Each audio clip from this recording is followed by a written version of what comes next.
Have you ever stopped to think about how deeply your relationships shape your life? Every interaction, every conversation, and every bond carries the potential to either bring you closer to God or subtly pull you away from Him. This influence is often so quiet, so gradual, that we may not even notice until we feel distant from His presence. Today, we dive into a profound yet overlooked truth: the types of people God warns us to be cautious around. As believers, we are called to love and serve others.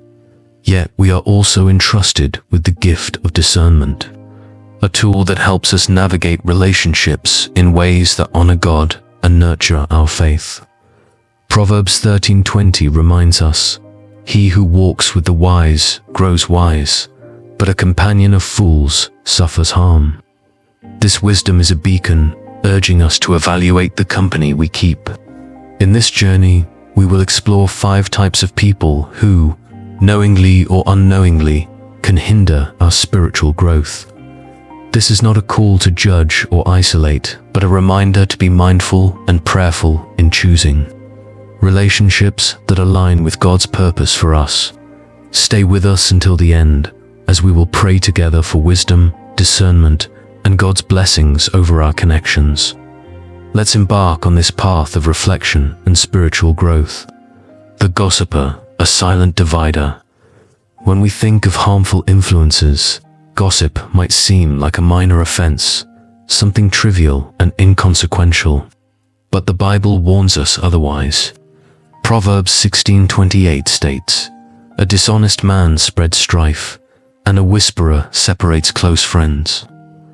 Gossip, though subtle, can be devastating, sowing seeds of division where unity should thrive. The gossiper thrives on sharing unverified information, often leading to misunderstandings and conflict. Their words, like a wildfire, spread quickly, leaving behind a trail of broken trust and fractured relationships. What starts as just talk can escalate into deep rifts, even wars, among friends, families, and communities. It's no surprise that the Bible equates gossip to spreading strife, a force that tears down rather than builds up. Consider this: the tongue is a powerful tool, capable of bringing healing or inflicting pain. How often have subtle whispers or unchecked rumors caused lasting damage? Engaging in gossip or even passively listening aligns us with the enemy's work of stirring confusion and discord. Instead of promoting unity, we become instruments of division, working against God's divine plan for His people. So, what should we do when faced with gossip? The first step is acknowledgement. Recognize environments where gossip thrives, whether among friends, in meetings, or online spaces. Observe the nature of the conversations and reflect on whether they align with your spiritual values. The second step is action. Redirect the conversation to something positive or, if necessary, remove yourself from the situation. It might feel uncomfortable, but as Christians, we are called to be light in the world, standing against darkness and preserving the integrity of our communities. Every time you resist the temptation to gossip or listen to it, you become a peacemaker, extinguishing fires before they start. Remember, it's better to build bridges than to burn them. The false teacher, a danger to faith. Have you ever encountered teachings that seemed almost true but left you feeling unsettled or confused? This is the subtle yet significant threat posed by false teachers, individuals who distort God's word, whether intentionally or out of ignorance. These teachings, though cloaked in elements of truth, can lead believers astray and erode the very foundation of their faith. The Bible warns us in 2 Peter 2:1. But false prophets also arose among the people, just as there will be false teachers among you who will secretly bring in destructive heresies. Notice the words secretly and destructive. False teachers often operate covertly, mixing truth with falsehood in ways that are not immediately obvious. Their teachings might seem harmless at first, but over time, they can undermine your understanding of God, damage your spiritual growth, and even lead you away from eternal life. Imagine being on a ship where someone is quietly drilling holes in its hull. At first, the damage seems minimal, barely noticeable, but as time passes, the ship begins to sink.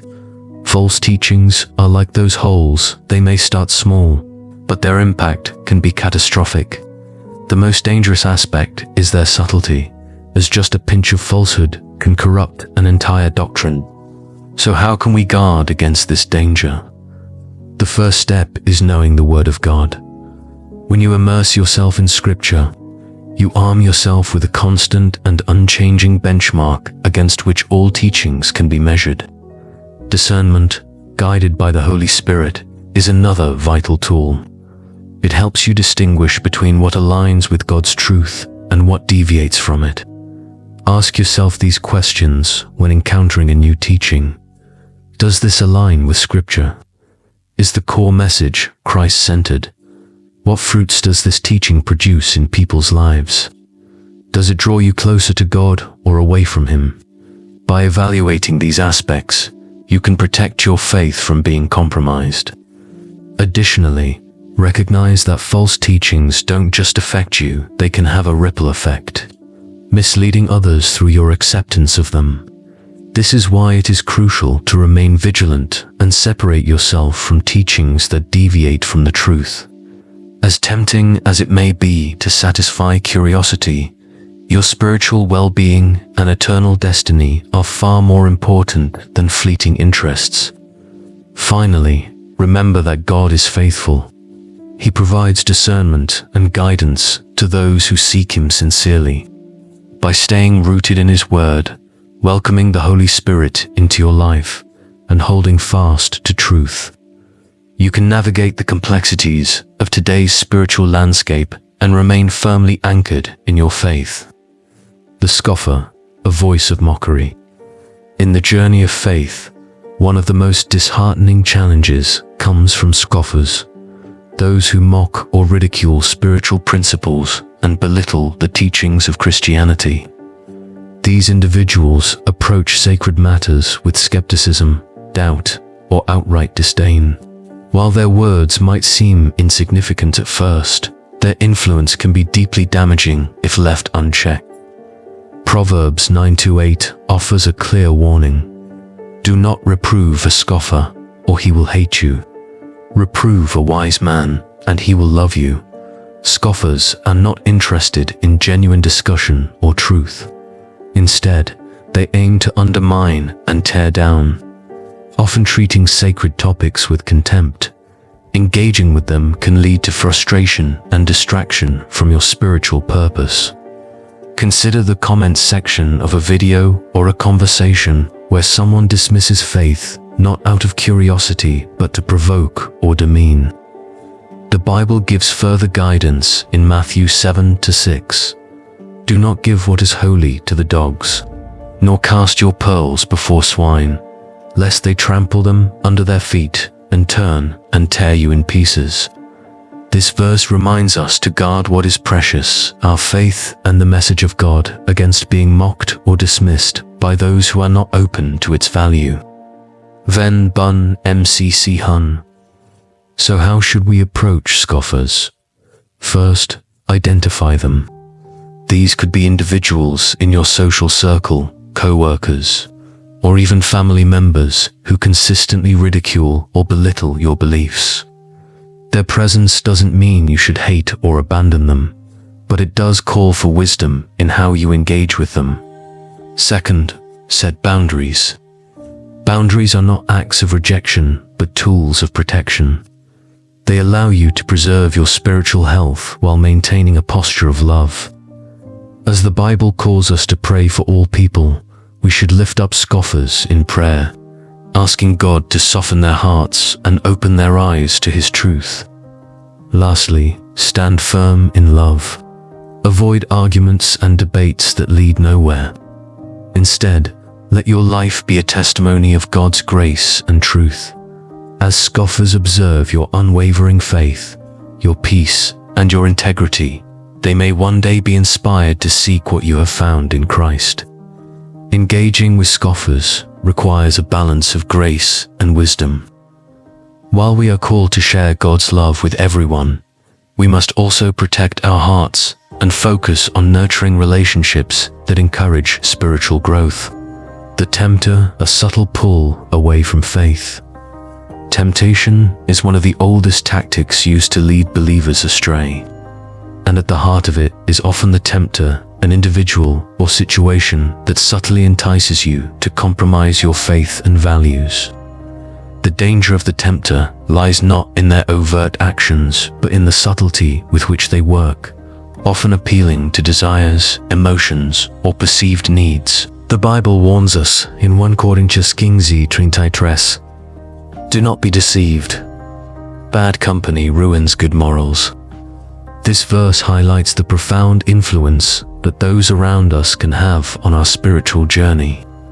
The tempter could be a friend, a colleague, or even a family member, someone who, intentionally or unintentionally, encourages you to stray from your commitments to God. They might not seem harmful at first, but their actions, words, or even the environments they invite you into can slowly erode your spiritual foundation. Consider the subtlety of temptation. It rarely presents itself as something blatantly wrong. Instead, it often appears attractive, harmless, or even beneficial.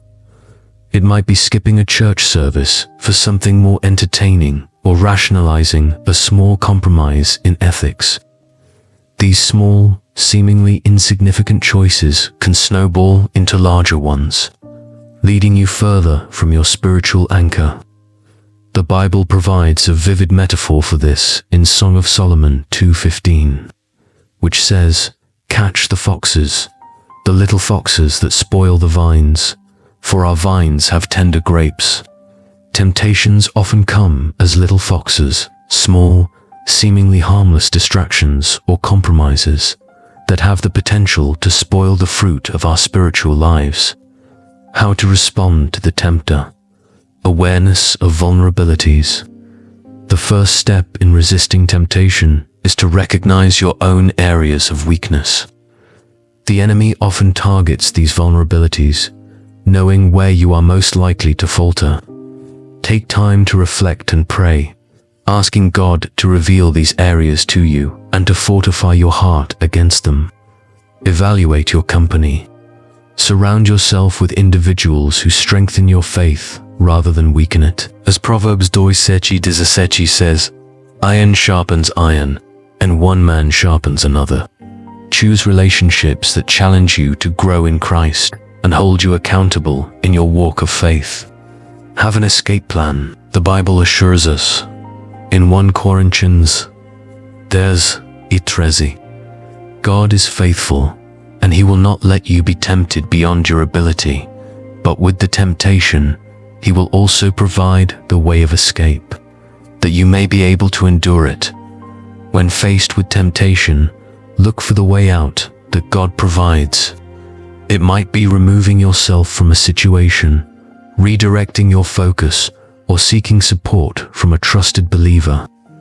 The tempter's influence can be subtle and gradual, but by staying vigilant and anchored in God's word, you can resist their pull. Remember, your spiritual well-being and relationship with God are far more valuable than any fleeting pleasure or momentary compromise. The self-centered individual, a one-way relationship. At first glance, a self-centered person might not seem harmful. After all, everyone has moments of self-concern. However, a self-centered individual consistently prioritizes their own desires, needs, and interests at the expense of others, creating imbalances in relationships that can drain emotional and spiritual resources.